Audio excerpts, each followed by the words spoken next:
அன்பான மக்களே, நம்மளோட மகாநதி சீரியலில் இன்றைக்கி எபிசோடை நான் பார்த்த வரைக்கும் எனக்கு என்ன தோணுச்சு அப்படின்னா, முக்கியமாக விஜய் காவேரிக்கிட்ட ஒன்று சொல்லணும்னு தோணுச்சுங்க. என்னன்னு பார்த்தீங்க அப்படின்னா, விஜய் உங்களுக்கு மகாநதி குடும்பமும் வேணாம், உங்கள் குடும்பமும் வேணாம் சரியா? அந்த நதி ஃபேமிலியும் வேணாம், இந்த ஃபேமிலியும் வேணாம் சரியா? காவேரியை கூட்டிக்கிட்டு எங்கேயாவது போயிருங்க. கொடைக்கானலுக்கு வேணாம், ஏற்காடுக்கு போங்க.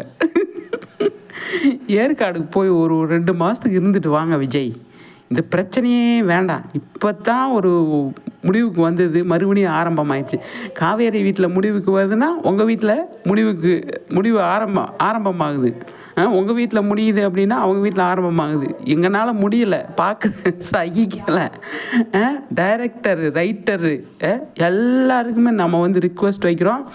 விஜய் காவேரியை எங்கேயாவது ஒரு இடத்துக்கு அனுப்பிடுங்க. நிஜமாக சொல்கிறேன், ஏற்காடுக்கு அனுப்புங்க சரியா? கண்டிப்பாக அங்கேயாவது போய் அவங்க நிம்மதியாக இருக்கட்டும். என்ன நடக்குது இங்கே?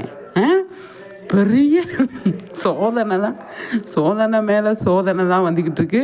நிச்சயமாக அதுதான் நடக்கணும்னு நான் எதிர்பார்க்குறேன். என்னடா இப்படி பண்ணிக்கிட்டு இருக்கீங்க அப்படிங்கிற மாதிரி இருக்குது. விஜய் காவேரியை பிரிக்க முடிவு பண்ணிட்டாங்க. அன்னைக்கு வந்து காவேரியோட வீட்டில் இருக்கிற அம்மா, சிஸ்டர், பிரதர் இவங்கெல்லாம் வந்து பிரித்தாங்க.